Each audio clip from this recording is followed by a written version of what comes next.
دشمن مصطفیٰ سے یہ کہہ دو خیر چاہے تو ہم سے نہ الجھے، کیوں ہم غلامان احمد رضا ہیں، کوئی بھی ہم سے جیتا نہیں۔ ٹرو اسلام ایپ کو پلے اسٹور سے ضرور ڈاؤن لوڈ کیجئے اور شیئر کیجئے۔ انسان کے لیے ہونا ضروری نہیں، ہو ہی نہیں سکتا۔ دنیا میں کوئی انسان ایسا نہیں گزرا جس کو ہر چیز کا علم ہو۔ رسول پاک صلی اللہ علیہ وسلم کی خدمت میں یہودی لوگوں نے ایک سوال کیا رسول پاک سے، بتائیے زمین کے اندر سب سے اچھی جگہ کون ہے اور زمین میں سب سے خراب جگہ کون ہے؟ حدیث میں ترمذی شریف میں واقعہ لکھا ہوا ہے، مدینے کے یہودیوں نے رسول پاک صلی اللہ علیہ وسلم سے سوال کر دیا، تو رسول پاک صلی اللہ علیہ وسلم نے فرمایا لا اعلم، میں نہیں جانتا ہوں کہ زمین میں سب سے اچھی جگہ کون ہے، اور میں نہیں جانتا ہوں کہ زمین میں سب سے بری جگہ کون ہے۔ فرشتہ آئے گا، جبرائیل امین آئیں گے تو ان سے پوچھ کر تمہیں بتاؤں گا، میں ابھی نہیں جانتا ہوں، اس وقت میرے علم میں نہیں ہے۔ صاف اقرار کر لیا۔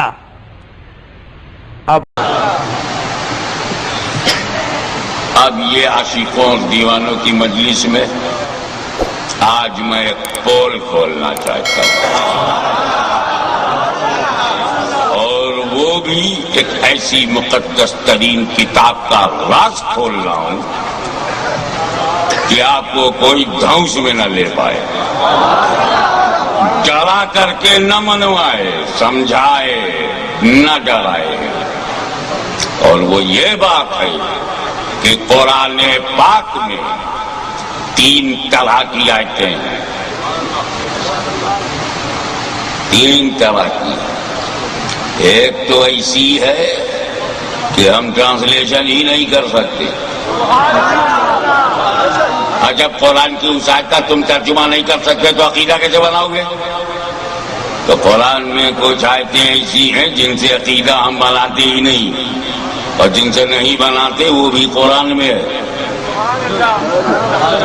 یہ لوگ دھوسیا لیتے ہیں نا، قرآن میں ہے، ماننا پڑے گا، قرآن میں، تیرے باپ کو ماننا پڑے گا، قرآن میں ہے۔ ڈرا دیتے ہیں، ہمیں تو پہلے قرآن ہی کو نہ سمجھ لو۔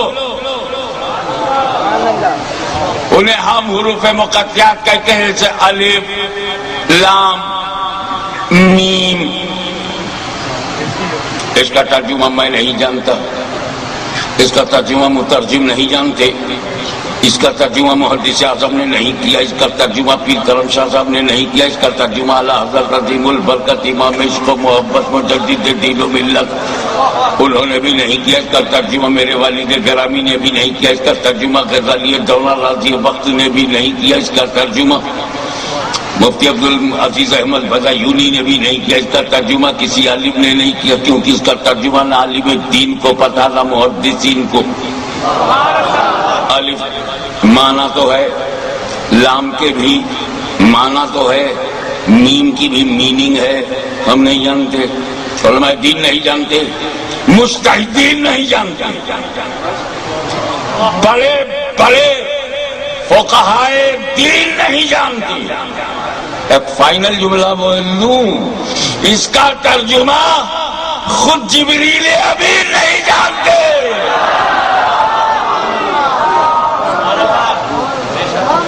اچھا کیا سچویشن رہی ہوگی جب جبریل لے کے چلے ہوں گے الف لام میم ذالک الکتاب لا ریب فیہ، تو ذالکہ سے تو جبریل کی سمجھ میں آ رہا ہے ذالک الکتاب کے بعد، مگر یہ نہیں سمجھ رہے کہ الف کیا ہے، لام کیا ہے۔ یہ بھی نہیں کہوں گا کہ چپ رہی ہے، دیکھتا ہوں کس کی بولتی بند ہوتی ہے۔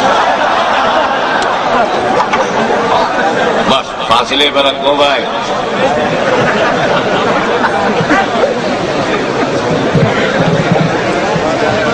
تو قرآن میں کچھ آیتیں ایسی ہیں جن کا ہم ترجمہ نہیں کر سکتے، اور میں نے عرض کیا کہ الف لام میم کاف ہا یا عین صاد ہا میم عین سین قاف.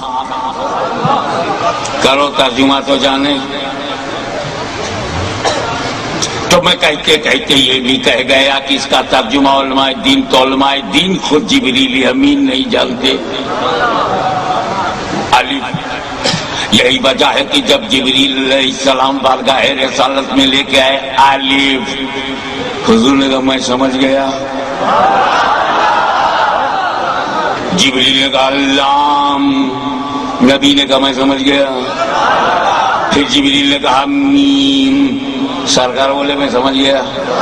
اور جب جبریل نے کہا ذالک الکتاب لا ریب فیہ، تب نبی نے نہیں کہا میں سمجھ گیا، تب نہیں کہا. سمجھو کہاں سے جبریل جانتے ہیں؟ وہاں نبی نے نہیں کہا میں سمجھ گیا. جہاں جبریل کو پتہ نہیں تھا وہاں نبی مطمئن کر رہے میں سمجھ گیا. تو الف کے معنی ہے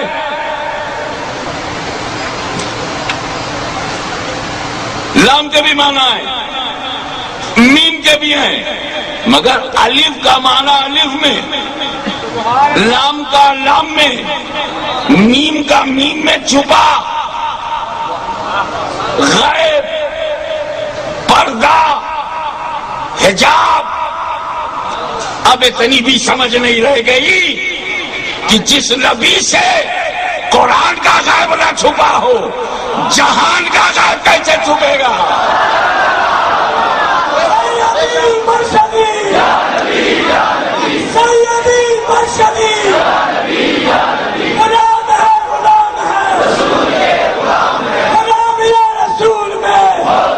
ایک بات اور بہت ضروری تھا،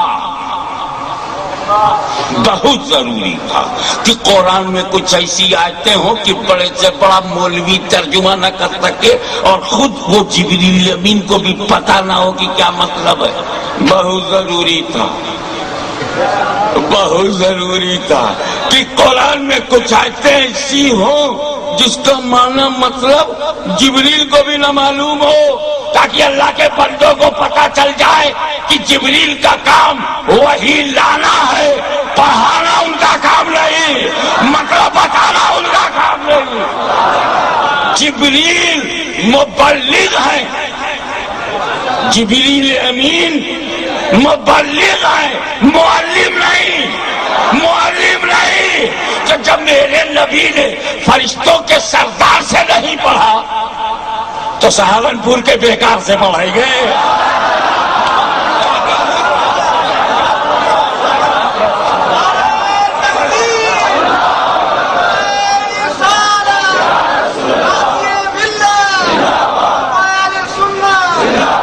علماء کرام اپنی اصطلاحی زبان میں اس قسم کی آیات کو اولا مفردات قرار دیتے ہیں اور واضح طور پر اسے حروف مقطعات کہتے ہیں. لیکن ایک دوسری قسم کی آیت اور ہے. اب الف لام میم سے تو عقیدہ بننے والا نہیں. جب مطلب معلوم ہی نہیں تو کیا مطلب نکالے، منشا معلوم ہی نہیں ہے تو کیا عقیدہ بنائے. دوسری قسم کی آیت ایسی ہے، پہلے اس کی پہچان سمجھ لو. بات تو درس گاہ کی ہے، بات تو علماء سے کرنے کی ہے، لیکن میری ڈیوٹی ہے کہ وہ بات عوام سے کہو. تو تھوڑا سا میں اپنا لیول کم کروں، تم اپنا لیول اوپر کرو، تاکہ دوریاں نزدیکیاں بن جائیں اور معاملہ فہمی آسان ہو جائے. قرآن میں کچھ آیتیں ایسی ہیں جن کا ترجمہ تم کر سکتے ہو، ٹرانسلیشن کر سکتے ہو، لیکن ترجمے میں جو ظاہر ہوگا پکی بات یہ ہے کہ وہ خدا کی مراد نہیں. جب ترجمہ کرو گے تو ترجمے میں جو باہر نکلے گا وہ خدا کی مراد نہیں، اور جو خدا کی مراد ہے وہ ترجمے میں موجود نہیں. جیسے ید اللہ فوق ایدیہم، ید اللہ کا جو چاہے ترجمہ کرے، آسان ہے، اللہ کا ہاتھ. ید مانے ہاتھ، بہت سیدھا سا، ہینڈ آف اللہ.